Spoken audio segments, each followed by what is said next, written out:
when I press the button and it takes a few minutes to go live. So I'm sitting there like, come on, network work. And I'm like, wait, come on. I want that beat. Let's go. Wake up. Exactly. Good morning. Good morning. How are you? Cheers. I'm good. Well, you don't see the M on that side. So you can see the M for Mastermind City on this side. Huh? You can see the M on the mug. It's only on one side. And I don't, I forgot you're blind without your glasses. My mistake. Yeah, I'm like, what am? What are you talking about? I can't see anything. I can see a shadow. And then everyone goes, why don't you just keep your glasses on? It's not because I don't like glasses. I like glasses. I have no problem with them. The problem I have with it, I don't like watching when they're glary. Like when somebody's got glasses on and they're glary. So what I need is to find, is there some sort of like spray or some sort of thing I can put on my cheapo glasses? Because that's the problem. I'd have to do all 25 pairs that are lined all over the house. Well, it's funny because I actually had that question during video training is for people who have glasses, because we talk about, sitting in front of a light, making sure, whether you have natural light from a window or a ring light or whatever the case may be. And that's the challenge when people put glasses on, is that you see the ring and it bothers in the glasses. It's distracting. Yeah, so you almost have to, when you do the video, like it's kind of weird. Well, like I wear them like this, angle them or like this and look down. You can't, but otherwise. So until I figure out how to make them non-glary, then I'm just not going to see. So I do wear them when we're doing our masterminds and we're doing our live Q&As and that. I wear them because I need to be able to see a person that I'm actually helping. So that's different. But when we're doing these, I try as best I can to be okay with being blind. Exactly. And it's getting a little worse, I think. I'm noticing. Yeah. Welcome to age. Sucks. That's okay. It is what it is. So what's happening with you? We are far apart today.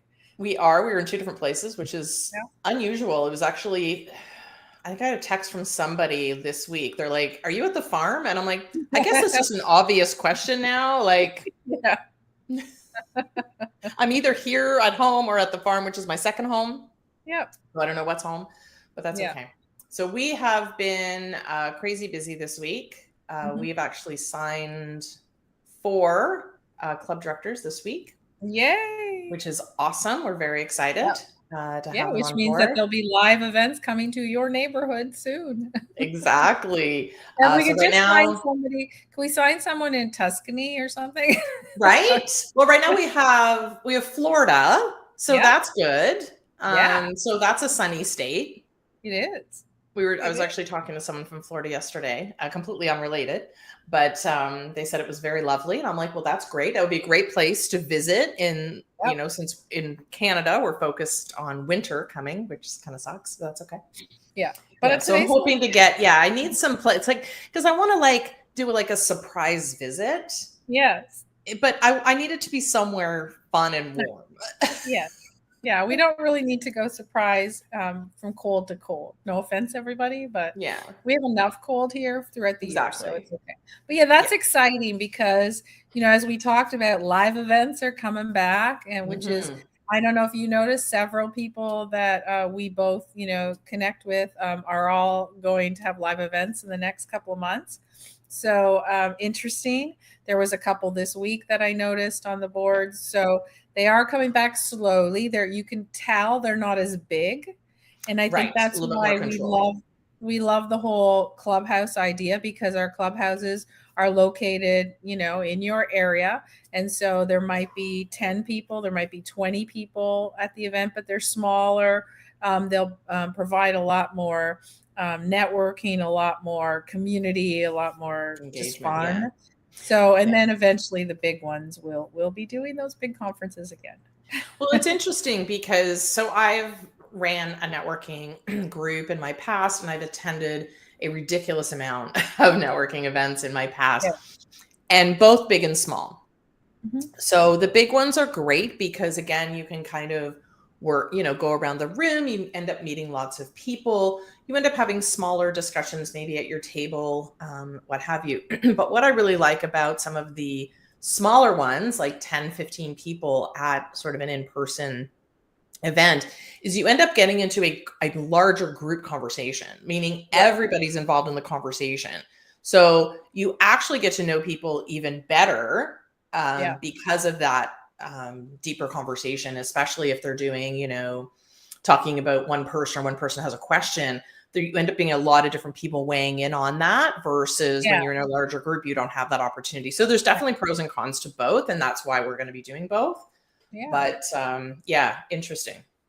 Well, I think it's, it's fascinating what's happening right now too in the marketplace, because I think everyone is like, we've talked about coming out of COVID and the pandemic and everything and people feeling, but I think people are now, I just find the vibe in the last couple of weeks, not even months, couple of weeks, that are like, okay, I'm going to learn some new stuff now. I'm going to get out there and expand what I'm doing, because I think people are starting to feel that safety that, okay, it's time to go out there and do something that I can, change things up or add to my business or add to my life or whatever. So it's interesting that, that kind of stuff's happening in the marketplace. So it's, we're starting with our immersive masterminds, and we do them 4 times a year. And we're starting with like a business basics. And sometimes that's where you have to start again, right? You have to go back to basics and say, think about the trajectory of what's happened over the last few years, right? We think about the people who sort of, over here back in 2019, sort of had their business. They were kind of, maybe settled or, had their service offerings, whatever the case may be. And then boom, 2020 hit. And the most commonly word used in 2020 was pivot, right? Yes. So everyone pivoted. And now, even though the pandemic technically is not over, we're still come back. Absolutely. And they're talking, about doing, different things especially here in Canada as we go through winter, but table that for a second. Yeah. So as we're kind of moving through, the people who pivoted are now going, well, how can I now incorporate different in person? Yes. Because they moved to 100% online. So how can they now repivot or whatever? There's a new word there somewhere, I'm sure, to actually offer their services maybe in person. So, they might need a little bit of a different viewpoint or a different scaling or different learning than they did when they were 100% online. So I just think that the whole trajectory of it is very interesting. Yeah, because you added, a lot of people added to their businesses, but they didn't really like drill back down to their basic core business and say, okay, does this fit in with my initial strategy, or how do I have to reinvent, or how do I have to change my team or my systems or my organization? Like they didn't really look to see, because you were just like throwing things, okay, let's get online. You don't have time to think about it. Let's just go online. And no one really thought about operationally how that affects your business. And that's why we're starting, in January with the first mastermind we're doing, which is a foundation mastermind, which is, okay, now that we have all these balls in the air, how are we going to align them to make it work and go back to, does our original strategy actually still work anymore? Because I think people move, like there's a lot of people that I've talked to, I talked to a consulting firm that we were just working on their social media strategy stuff, and they had thrown all their stuff into online. So they had thrown all their ad work, everything online. And I was like, wait, and they didn't go to any of the trade shows and that. I'm like, wait, but those are coming back. Exactly. So now you're not going to be seen and everybody else is. So how does that work? Right. So, and people haven't really thought about, and the questions I asked were like, where are your funnels? Like, how are you funneling people through? Funnels are generally online, but you're getting real people now. It's different if you've met somebody and you have to create a funnel, as opposed to if they just saw you online and jumped into your opt-in, and that was a totally different funnel, and people don't understand the difference. Yeah, in-person funnels, a completely different beast. If you're talking about a trade show, how are you collecting that information? How are you reaching out to them? What are you doing once you get their contacts in regards to follow-up and that kind of stuff, which is, again, I used to do in my corporate life. I used to do a lot of trade shows, and that was a big conversation at the table, was how, like, from the time you say hello to that person, what is their journey through, like you said, very different from the online where they're clicking that button. So that's why you have to incorporate those both strategies into your fundamental strategic plan or operating plan. And when I say those, I'm not just talking about to our corporate clients that we deal with. I'm talking about the, small businesses and solopreneurs. Like, you need to have your strategic plan that says, this is the direction I'm going in 5 years, so you can stay on track, right?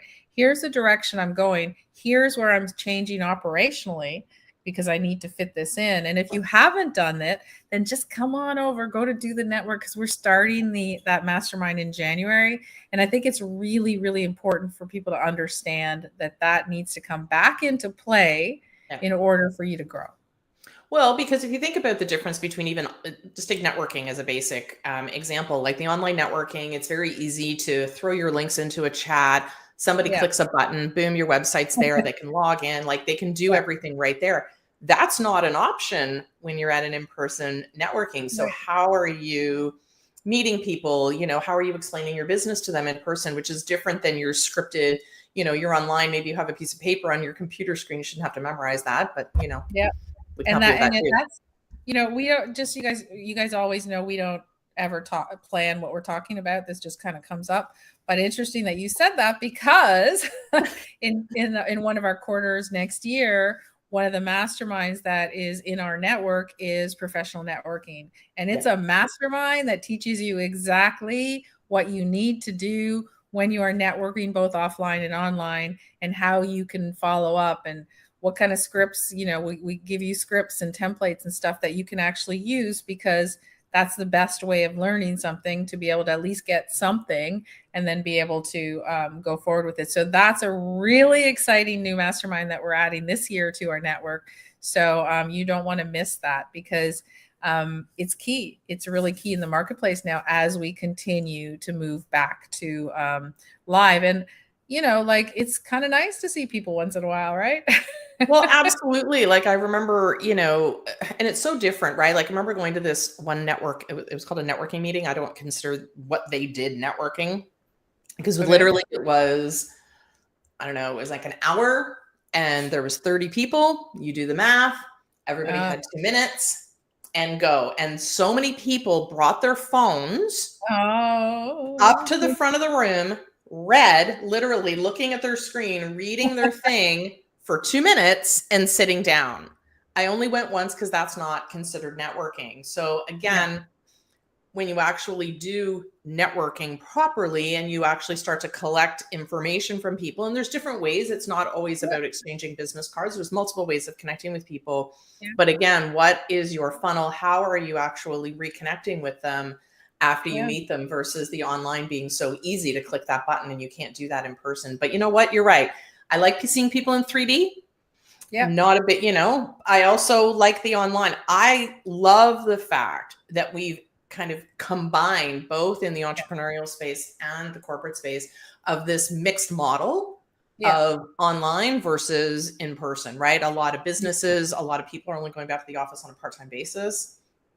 So it's really interesting to see the combination. And we have our uber professional networking queen, our co-founder at the network, Linda Stanko, is our lead on that mastermind. So if you want any more information on it, if you go to dothenetwork.com, you're going to find out all the information on the masterminds that we're running as part of being in that professional organization. Really excited that it is exactly that model that we know will work for people. And we know that, like, we've taken the pieces you need, right? So that the masterminds consist of the foundational piece, which is all about setting your strategic and your operating plan. And then we're talking about your visibility and your impact from your brand and what you can do to get out in the marketplace in a global mindset and a global presence. And then we're talking about that professional networking, which is massive and very, very important, because there is nothing worse than going to a networking event And the reason I've never liked them in the past is because I don't like when people are trying to, like, they're either nervous to talk to you and give you their card, or they're pushy. And those are the two things that I don't like. And if you cannot be one of those people, if that's all you want to join for, that's worth it, because that alone will make a significant difference. And then, of course, we follow up with coaching certification, which a lot of people, it's interesting because a lot of people goes, well, I don't want to be a coach. No, you might not want to be a coach, but what happens is when you certify yourself, you know what I mean, as a coach, then you have this confidence in what you do and what you teach and what you put out there. And that makes a different impact as well in how your business will scale and grow. So I'm really excited about those masterminds, and can't wait to get started, which was January. But kind of wish it was January. No, I don't wish it was January. Just, we have a lot to do. We have an app to build. And we have some snow coming in that we have to deal with before January. I have a lot to do before January on the tech setup and the app. So no, I can't have it January yet. Not yet. Give me a month. And and it's true. I just, like, you know, as I've said in the past, I'm always, once I'm in something, I always think it's done, and then I'm off to the next thing. So it's kind of hard for me. But I spent the last week working on website pages. So I was like very happy last night when I pretty much finished what I could. So I was like, I didn't care. I didn't want to take a break. I was just like, no. I keep going. I'm still doing it end of the night, because I do not want to open my computer and do this page tomorrow. Yeah, sometimes you just have to push through. You're right. And so to switch gears slightly, so you were not one of the people who jumped on Twitter and changed their name to Elon Musk? Absolutely not. I'm sorry. I'm going to pay for my verification when I'm allowed to. I'm going to pay for it. I don't care about you people that think, oh, they're going to pay. I don't care. You can think what you want. I want it. I like it. I'm okay. Well, it's really, I don't know. I just watched something this morning. So it's top of mind right now, where just the whole craziness that people were changing their name. So not their username, but their name on Twitter, so that when they did a tweet, it looked like it was coming from Elon Musk. And it became very funny. I don't think he found it very funny, but it was like, embrace the humor. Yeah. And I think it was I'm sure he found it funny eventually. At first he probably was like furious, but after a while you got to go, okay, that's kind of funny. Yeah. Right? And then the verified, I mean, you can pay your $8, which I have absolutely no problem paying my $8. That's not the issue. Yeah, send me that opportunity. I'll do it. I don't have I'll be verified. But then they were joking this morning, and I don't even know what I was watching. I just ended up sort of down a little bit of a rabbit hole. But then they were saying, well, how do you verify? So I'm creating an account for Fay Chapel. Yep. And I'm going to pay my $8. So now the account Fay Chapel is verified, but now I own that. So then they have to verify the verification. So now they're talking about, well, so then are you double verified? And I'm like, well, I'm double verified. You were only single verified. I keep checking. I keep going, when am I going to get verified? I don't have that option on my Twitter account. The whole thing has become, I know it's a little bit of the brunt of people's jokes, but it's just interesting, different people's takes on sort of what's happening in the Twitter landscape. Well, what I think is the funniest, again, we talked about it last week, but I think is the funniest is these celebrities that are leaving, and like they were like, here are the list. There was like 10 people on it, and like I didn't know most of them. That's which celebrities they were. Yeah. And but I just think it's funny that, you know, like one celebrity thinks it's going to make a difference to the billions of people that are on Twitter. Like, we're not going to miss you. Sorry. So yeah, exactly. Like, and I just, like I said, it was just the little bit that had sort of transpired over the past week with the people changing their names and the verification going from $20 to $8.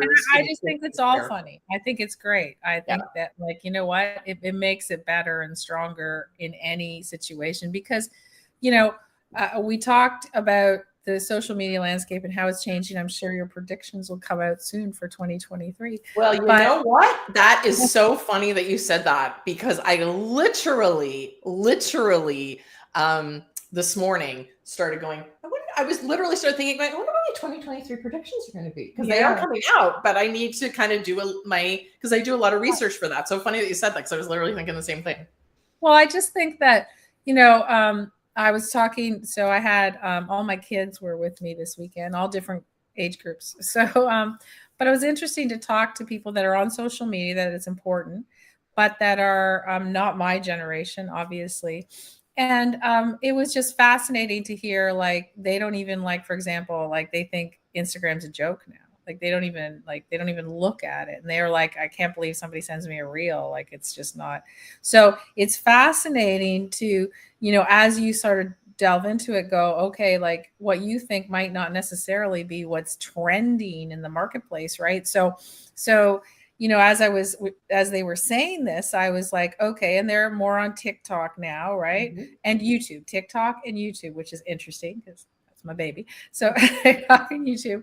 And but what's interesting is that now you kind of go, okay, so Twitter, people are, going, oh, they're leaving. But you know what?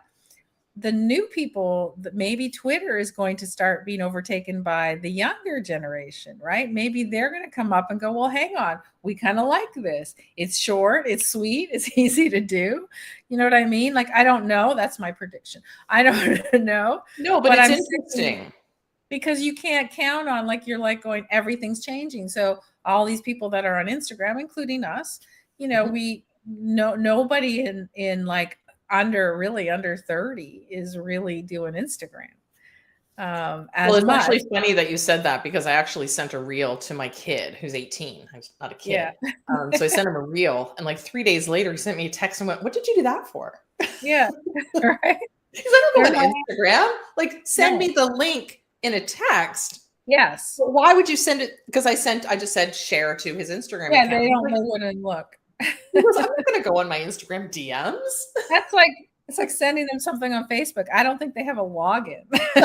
My kid doesn't even have an account on Facebook. Right. But it's just so. But on the flip side, what you just said about the younger generation, my 16-year-old is heavily into Twitter right now.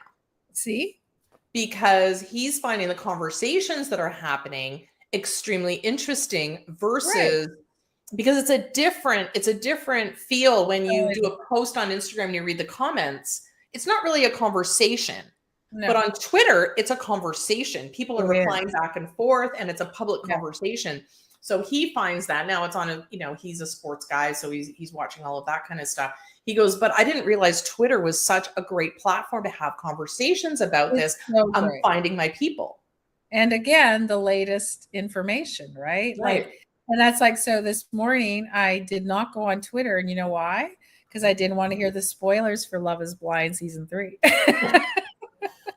because the finale, I think, is out today, right? Yes. Yes. And how irritated was I last week when I went to watch the final, and just before you found out someone's decision, they cut it and I have to wait a week. Yeah. And in today's world, we're not used to that. But if you went on Twitter this morning, if you went on Twitter at 12:30 last night, you would have, because I think they release it at midnight, right? I think that's when they release them. So you would have had all the answers. So I was like, I purposely avoided Twitter, and I avoided the show newsfeed on my Apple, because I want to actually watch it tonight. Exactly. But that's the power of Twitter. Absolutely. You would literally have to stay off a platform if you don't want to know what's going on in the world, or anything related, not necessarily the world, but what you're interested in. But I do apologize to my American friends that I'm more interested in what happened on Love is Blind than your election. I don't mean it. I have not looked at election results either. I've been focused this morning, obviously, on people changing their name to Elon Musk was a lot more interesting to me than the election. Yeah. But I did see a few things, because I knew last night when I was going to bed, I knew it was kind of up in the air, but there were some really interesting wins. Just a couple of ones that I thought great. There was a Gen Xer that won. He's like 20 something, and so I thought that was cool. Like I'm Gen X. I'm Gen X. You're close. I don't know. Gen X doesn't. No, I'm Gen X. No, that doesn't go that long. Yeah, no, yeah, because so it goes so it goes baby boomer, Gen X, millennial, and then Gen Z. Maybe he was a millennial then, because that's 25 is not the same group as you. 25 would be like a millennial. 25, so 30 is a millennial. Then it was a millennial that got in, which is very cool. He's in his 20s, and I just thought how interesting, because you don't really see that much, especially in the U.S. elections. You see it a little bit more in other countries, but in the U.S. usually it's more established, older clientele. So anyways, it was just interesting. I have not seen all the results. I don't know what happened really, but I know that Dr. Oz lost, or was on the. He was running? Yeah, he was. You know that whole story?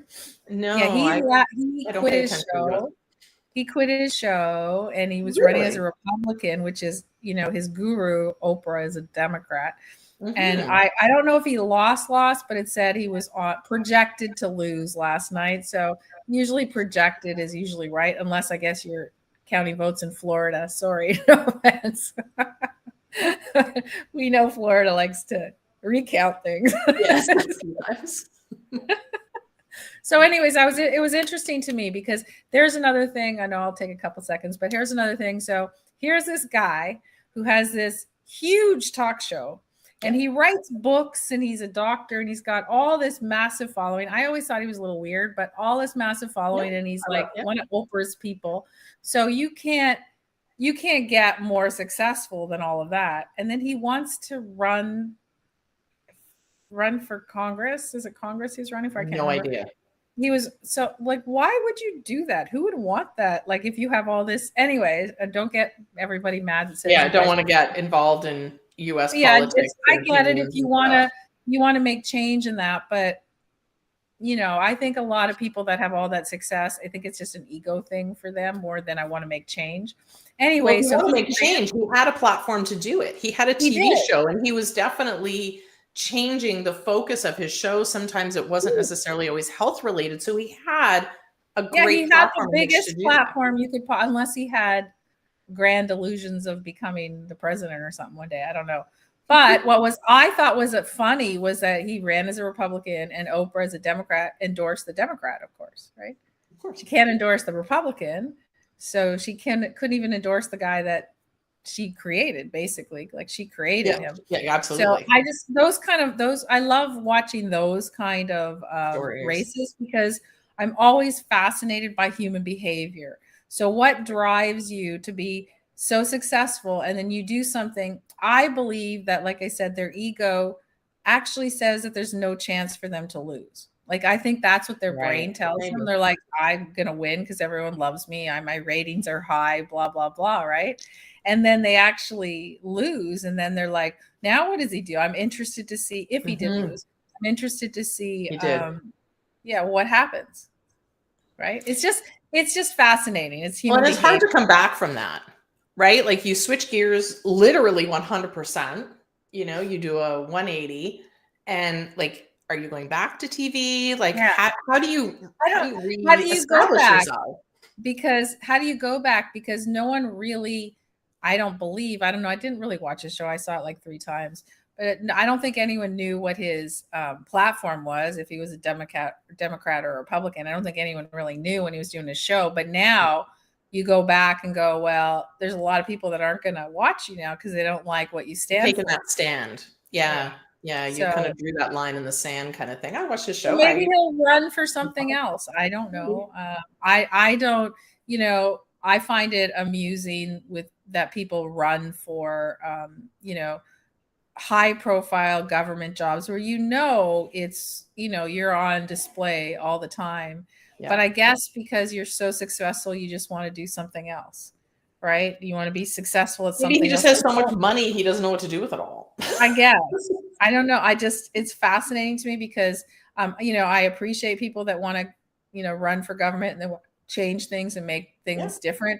I personally don't want all that scrutiny on my life. Right. And like, yes, we're public figures, and yes, we're always on lives and we do training. It's a very different thing when, like, the people that are following us are people that like us and want to know, and they like to listen to us. But the people, if you're running for politics, you're going to get like just slammed by the other side from people that are trying to ruin you.